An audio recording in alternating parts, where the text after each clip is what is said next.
Ivy over the large sandstone blocks, handsome bay windows either side of the oak door, the Lion's Head brass knocker. It looked exactly the same as when she'd left, just as it was the first time she'd seen it and fell in love, and couldn't not take over the rental. But that simple image had tarnished what had once been her haven. Like most of the homes in this part of London, the house was set back from the street by a small front garden. 6 paces, and she was up her garden path and at the door. As she walked, she rummaged in her bag for her keys. With a start, she realised they weren't in the little zipped compartment in the side wall of the bag, nor in the middle section. She pushed aside her purse, her diary, her phone, fingers scrabbling for the telltale solid metal. Where were they? She became aware of the movement in her peripheral vision, to her right, coming up from behind the still-waiting taxi. Jesus, where were her keys? She remembered checking on them when she'd left Lisa's that afternoon. A cough. Her head whipped round. A man, head bowed, wearing a flat cap, walking slowly. Mouth dry, she dug furiously through her bag. Where were they? How many times had she told herself to get a smaller bag? She tried the zipped compartment again. There they were. She exhaled in relief. How had she missed them? Key now in hand, she thrust it into the lock, but before she opened the door she turned. The man was at the top of her path. The street light just above cast him in a jaundiced glow. He grunted. "Evening, sweetheart." "Oh, hi, Mr. Denby." She almost sagged with relief against the door. It was only the old man from 3 doors down. "Told you," he chuckled. "It's Larry." "Course it is, Larry," she said, and worked a smile into her expression. "Lovely evening." And with a tip of his hat he continued on his way. Waiting for a moment till her heart slowed, Amelie turned the key in the lock, opened the door, and stepped inside.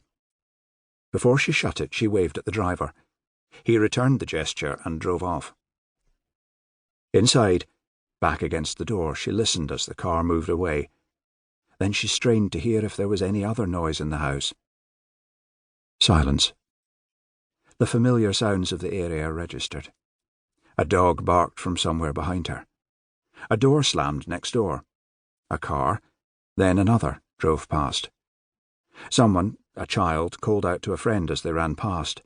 Life moving on, completely unmindful of her troubles. She put the chain on and clutched the keys in her fist, one pointing out from between 2 fingers like a makeshift knuckle-duster. A stunt guy on her last movie had shown her this little trick when weird things first started to happen in her life. She suspected it wouldn't cause much damage, but she felt reassured by it. If anyone came at her, she'd aim for the eyes, make as much of a mess as she could before running to safety.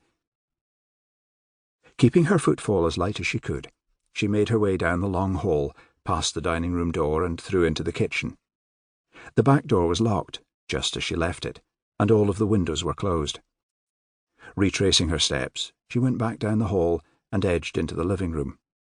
All the seats were vacant, the windows shut. But the curtains were open, meaning if he was out there he could see everything.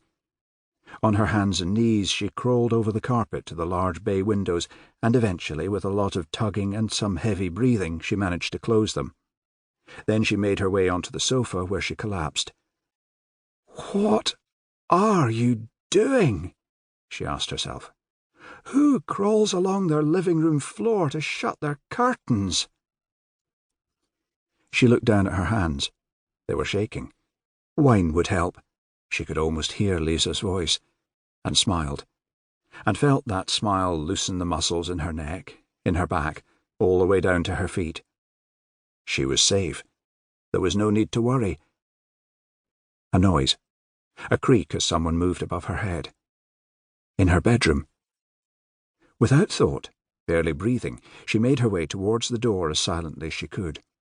From the creak of the old floorboards she could tell whoever was up there was also on the move. At the living-room door she paused, thought about her phone. Would she have time to call?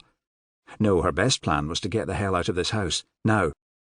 Folding herself into a crouch, she stuck her head beyond the doorway and looked up. There, as if inhabiting the shadows at the top of the stairs, stood a man,